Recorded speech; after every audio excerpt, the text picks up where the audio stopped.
Courtesy of Mimic Cables, we have the review of the MEZE 99 Classics today. Let's talk about the good, the bad, and the ugly.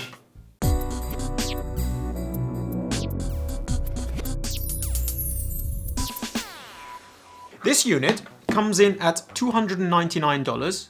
Originally, it was crowdfunded, if I'm not mistaken, but the crowdfunding was so successful. I think they raised double the money from what they intended due to the frequency response they had put up and the design language, which I'm not very much surprised about. And this unit was born. This headphone is a $300 closeback headphone, which for some reason just completely passed me by. We have reviewed the Liric, the Elite, the Empyrean on the channel, but we've not had time to actually review this yet. It comes in a very nice box. What is that? Show me. So you can hang it like that. Okay, it's nice. This is, look at the attention to detail from MEZEAudio. Even this hanging mechanism is riveted to the box and buried inside a square little housing so that it doesn't pop up like 99 million% of these boxes that usually do. They've got this hanging functionality for stores, etc. That is just the tiniest of detail. Lifting the flap of this box, it's magnetic, thank you. Foam inline interior cover to cover this beautiful round carrying case. It's reminiscent of the Liric, but vice versa, we should see it the other way around because this obviously was the very first headphone that came from them. We have some documentation, some cards, and a nice round card. Is that a sticker? If that's a sticker, I'm using it. We'll see. So we'll place that. Yeah. Nice foaming underneath for protection. And we can dispense with the box. Yeah. Looking at the instructions and cards, nothing really that important, just basic stuff from MEZEAudio, which is lovely. You can go there too. Now, this is the reason why you're here. We have this beautiful etched emblem, metal. I think that's leather. It smells like leather. Most of this stuff is real leather anyway. And as we unzip this very, very carryable case actually inside a backpack, we've got velvet inlined, which is very good for keeping the headphones safe. An accessory pouch. Let's put that aside. The headphones themselves. Oh my goodness, they're light. Let's place that there for now. Do we get anything else? We don't get anything else. So we can dispense with this case there too. This would make a nice IEM carrying pouch. Just saying, you know. MEZEAudio do the Rye Panther, which I would actually like to get my hands on at some stage and review it, and let's see what that's about. Okay, the accessories for this is a 3.5 to a 6.3 jack. That's fine. Whatever. An aeroplane adapter. Okay, this unit comes with two cables. We have this short 3 feet cable. Let's look at this one first. Cloth wrapped. Doesn't keep its shape. That's pretty damn good. With a 3.5 jack termination, Kevlar V-split. Very good. And a controller. So this is a 1-button controller for play, pause, rewind, fast forward. And I think there might be a microphone in there too. So the connections for the headphones themselves is 3.5 jack. That's actually very useful to replace, except one thing. This very much reminds me of the Diana V2 that we reviewed. Those are 2.5, but they have a very, very, very slim housing. So be careful when you are replacing the cable for these headphones, if that's something you wish to do, because these cables are absolutely great. This one less so than the other one, which I'll talk about later, are very, very well ergonomically, and they look pretty good. Oh, that one's fine. This one is a 3-meter cable. Kevlar again, split, V-split, 3.5 obviously. And let's see if this thing keeps its shape. Can we spool it nicely like we normally do? Yeah, spin, spin.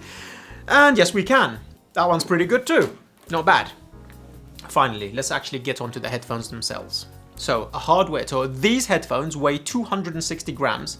Some of the lightest closed backs I've actually experienced for on the go. We have this spring headband that adjusts depending on the shape and size of your head, because it's spring loaded and it goes doink back into the frame itself. This frame is magnesium, I believe. It's very, very, very, very light. Yeah, it's very light. You can see where the DNA of the Elite and the Liric behind me. Do we have the Liric out? No, we don't. We have the Focal Steli out today. But check the review cards for the Liric, which I'm pretty sure would be released before this. So very, very comfortable headband. It's actually broad, it's leather, it's thick, nicely etched writing. I mean, come on. MEZE Audio know how to build headphones, and for this to be, I believe, their very first headphone, seen as it was crowdfunded, well done. We can see the DNA from your flagships that have come after. Going down to the cups, we have these beautiful walnut cups, wood, CNC machined, and then polished by hand afterwards. They're very proudly declaring that the trees that have been used for these headphones are trees that have come to the end of their life so that they can shine on your head a little bit longer once they depart this mortal coil. The headband is connected to the cup via a screw. There is no glue anywhere to be seen on this unit. The cups move a tiny bit. We've got a little bit of attenuation left and right and up and down, so it does move. This reminds me of the P9 signatures, this sort of gimbal mechanism that they use for adjusting on the fly. These leather pads are oval shaped, pretty good size. I mean, this headphone is between on-ear and over-ear. They've got the balance perfectly, because I have experimented with headphones where they're supposed to be in between that realm of on-ear and over-ear, and it's always been very uncomfortable. But this medium foam, quite fast reacting actually, but its medium density allows for good isolation and good seal. Nice oval shape so that it cups the ear like so. Something else that is rather odd, but we will get onto that in one moment. So we have the 3.5 jack entries on either side of the unit. So that odd thing is that there is no left and right on this unit. You can plug the cables, yeah, anywhere you like. So left is left, right is right, like so. It's at that angle, and yeah, you really do need to be careful when buying third-party cables, because I don't think 95% of those will fit. There is no left and right. Basically, the driver is placed in a straight line, so there is no angle, so you can actually alternately grab the headphones, whatever. As long as you got left on this side and right on that side, you are perfectly good to go. I found it OCD inducing and rather exasperating, but I suppose for ergonomics and stuff, just yanking it off the table and just plugging it in, it's a good thing. Took me a while to work that out. So that's the hardware tour of the headphones. Extremely light, extremely well built. Kind of beautiful. That's subjective. I like these wood cups. They're very, very nice. They're shaped like a horn or like the end of a trumpet. They're really nice. I like those. It's extremely light, 260 grams, some of the lightest headphones I have played with. Specifications for this unit. We have 40mm transducers. The frequency response goes from 15 Hz to 25 kHz. 32 ohms, 103 dB sensitivity, which covers most of the basics. So they're very, very, very easy to drive. You can drive them with anything, as we've been doing with this, the IFI Go Blue. One of my favorite units at the moment for the dongle category, and it's the king at CMA. So that covers the headphones. But there is an elephant in the room. It's very large. Not just grey, I think it's pink with polka dots. And that's the frequency response of this headphone. We don't normally start with a frequency response on this channel. We normally start with an overview of how the headphones sound. But what I have to do is audibly tell you what the frequency response is doing. I don't have any measuring rigs, so take that with a pinch of salt. Just my hearing here. Then you'll understand when we jump to the sound section why some of those things are the way it is and how it equates to what I'm saying now.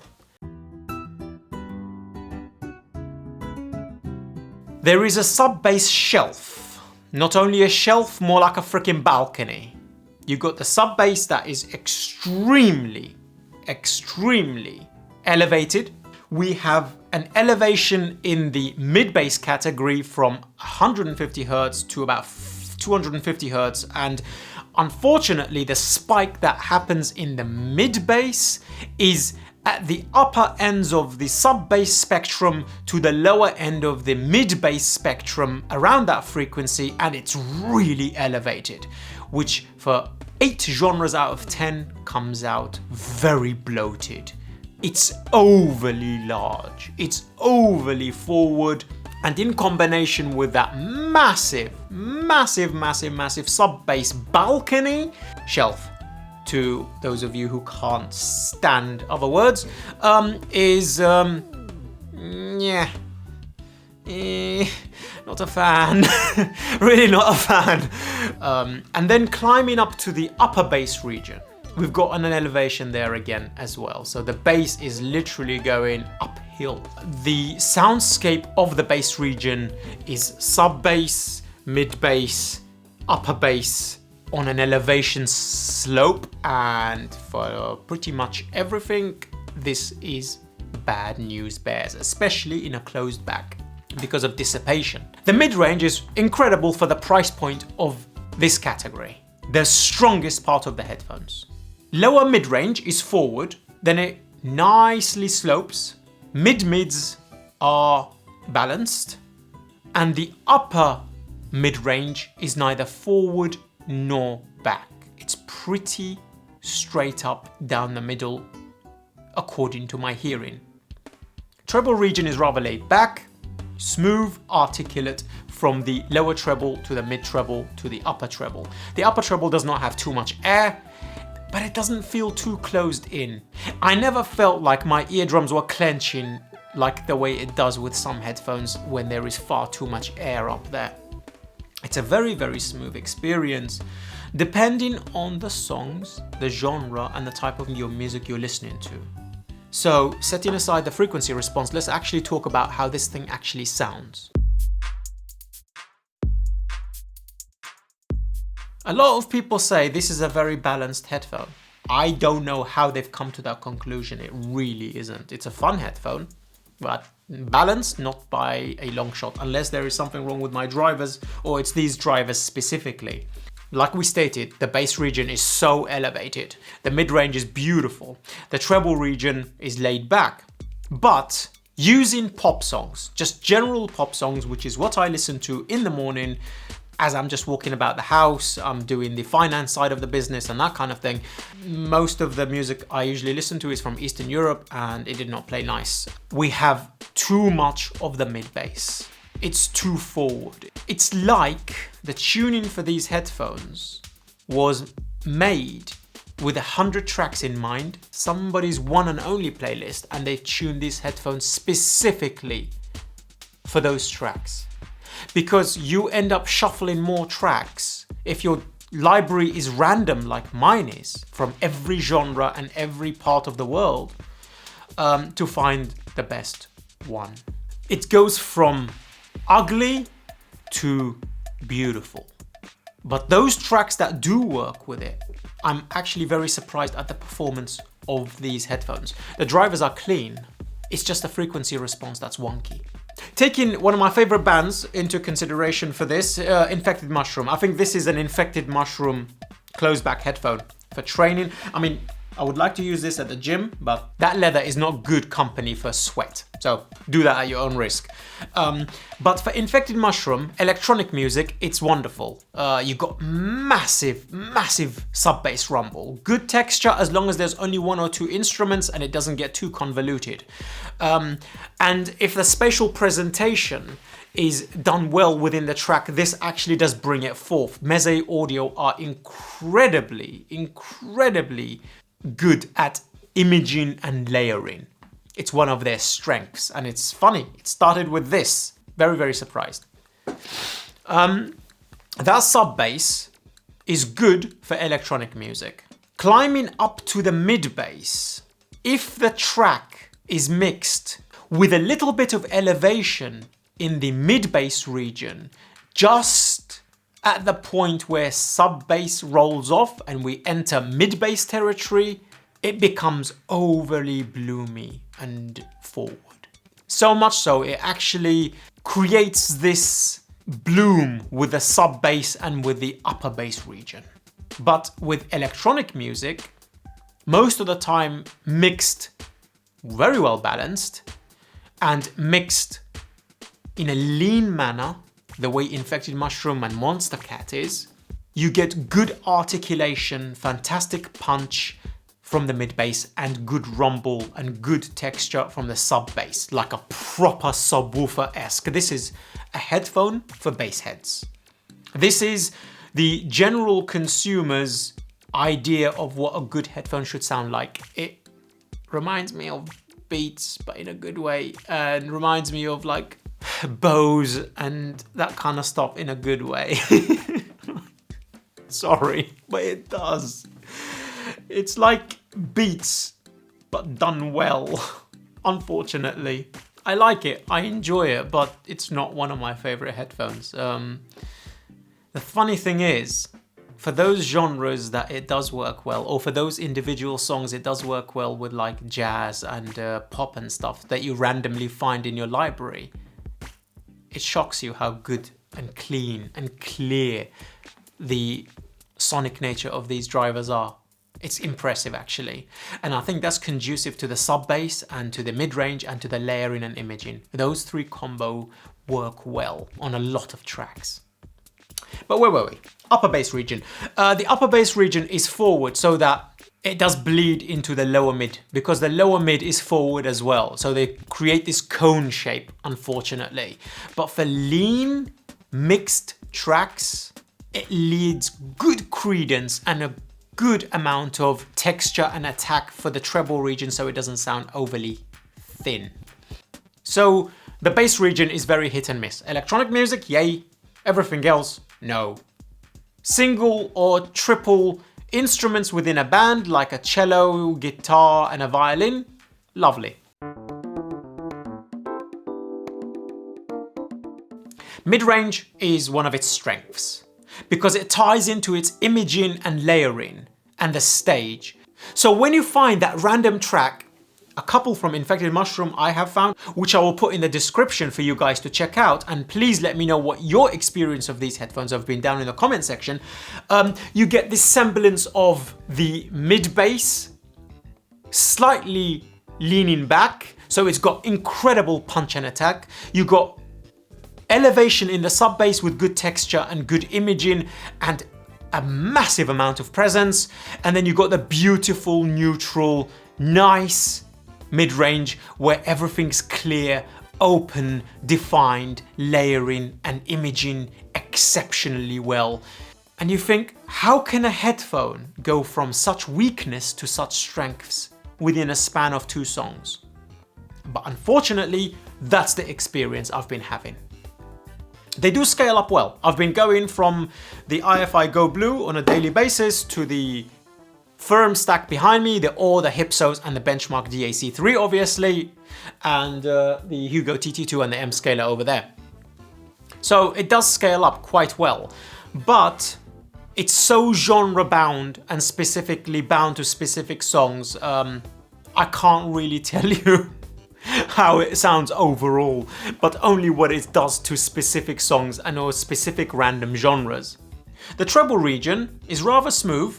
In the lower treble, it's quite detailed, nicely balanced.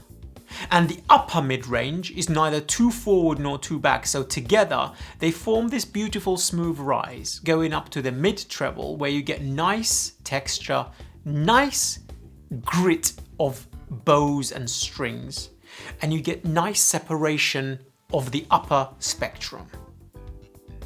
The upper treble is not too extended. It's not overly airy. These headphones don't sound closed in, which is quite shocking actually, and the dispersion of resonances is done quite well.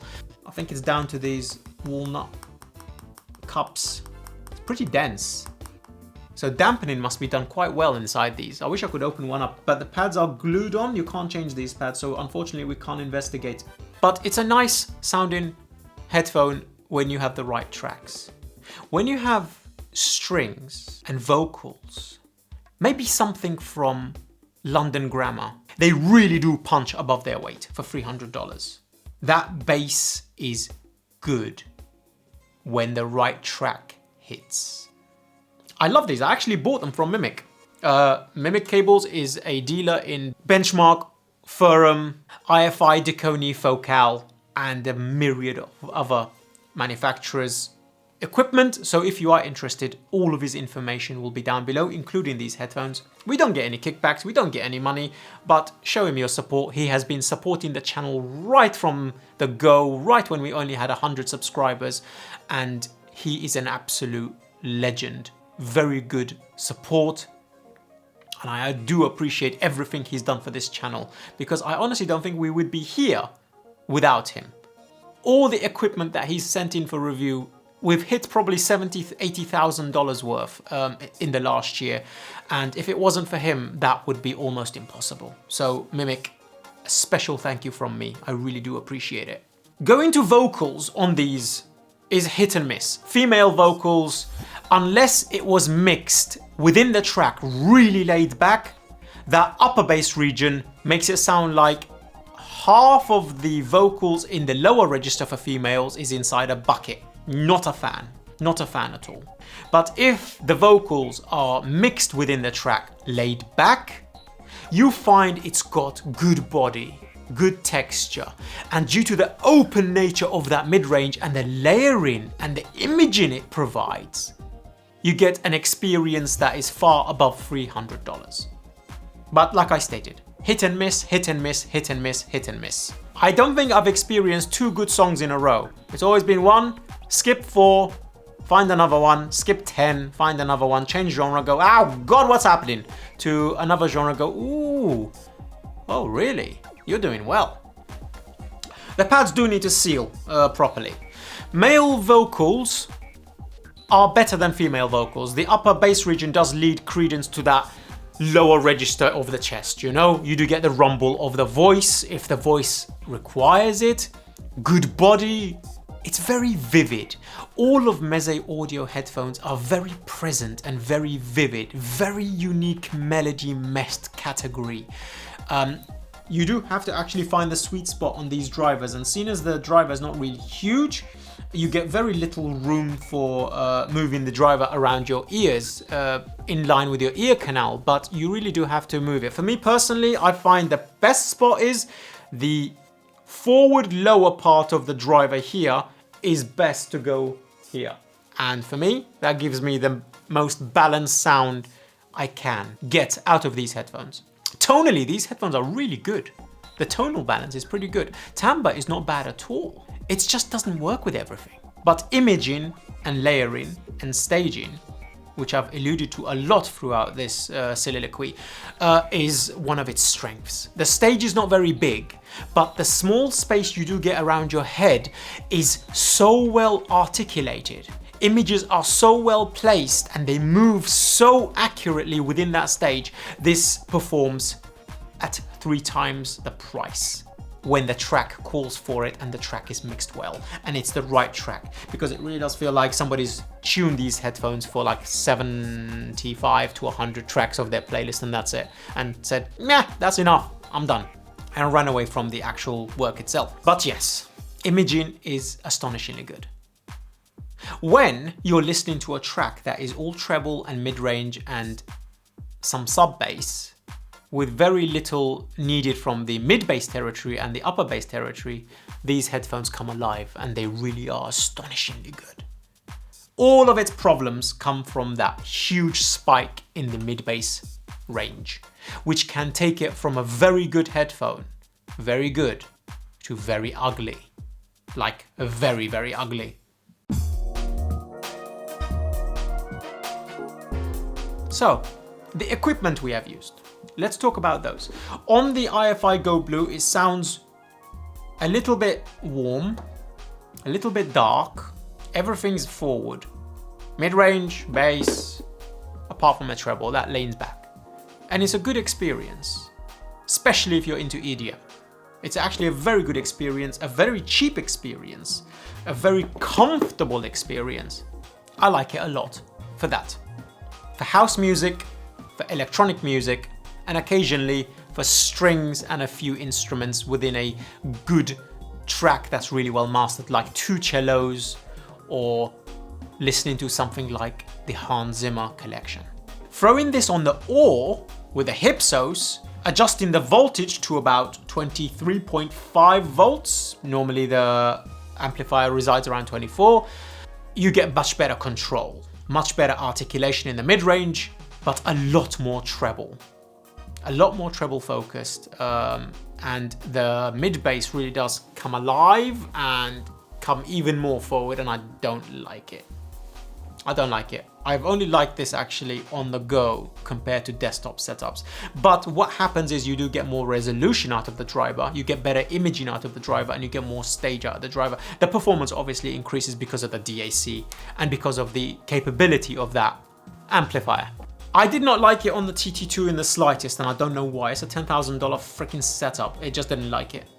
It was overly mushy, overly gooey. Imaging was great, but bass was way too much. I think it might have been over pushing the power spectrum for this. The impedance output of the headphone jack on that thing was not conducive to this headphone. So, best experience I've had has been the Oar and the IFI Go Blue.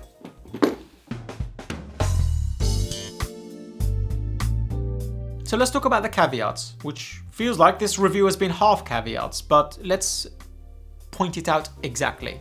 Very genre specific, very limited via its genre, very limited via its tracks, what you can throw on there to get the best quality out of it. This is for somebody who really does either listen to one genre that works well with it, or one or two genres that works well with it, or somebody who doesn't care about skipping constantly. The comfort, you got a little bit more clamp than some people might like, but I think you can stretch this. So it does spring, and I'm a bit scared to actually pull it out like that. But if you put this on a book like this, I think that might fix the clamp a little bit, but it is a little bit clampy. It does isolate you from the outside noise by quite a bit, actually. It's pretty good. These foam pads do seal, but we are talking about caveats. So for me, it's just that. It's very genre specific. It's a very limiting headphone. But for those genres it works well with, for those tracks it works well with, it's actually a very good price to performance ratio. Remember, this thing weighs 260 grams and it's small, and you can take it on the go with you, and it works with an IFI Go Blue. So for some people, I think it'll be absolutely up their street. And for other people that listen to everything, I think you might have more difficulty. The cables are nice, so there is that. The presentation is nice, the case is nice. I mean, what more can you ask for $300 when you consider something like the Sandaras or the HD6XX and stuff? Yeah.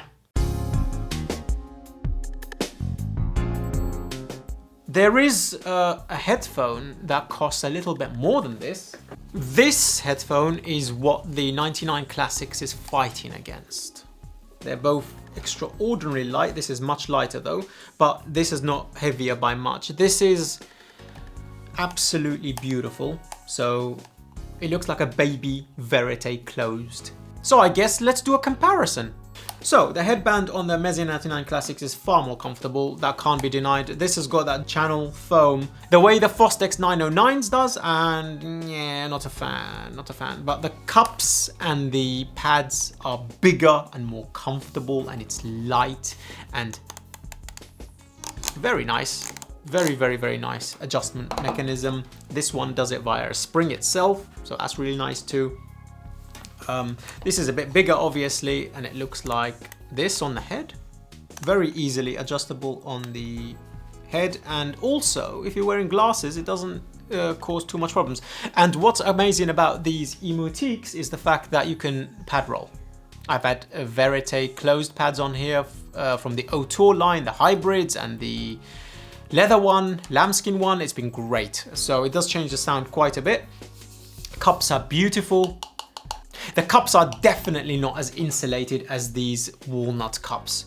Dampening on this is much better. You do get some weird resonances with this one, but this one does sound as open. This one's a proper V-shape though. Elevated bass, elevated treble, not much mid-range. This one is elevated bass, elevated mid-range, and smooth treble. I have had a much easier time with the MEZE 99 Classics than I have with the TEAKs, though these do sound very good. we will get onto the review. I'll actually be shooting it tomorrow. And I'll bring it up a lot more in the comparisons in that review as well. But mid-range, the 99 Classics takes it.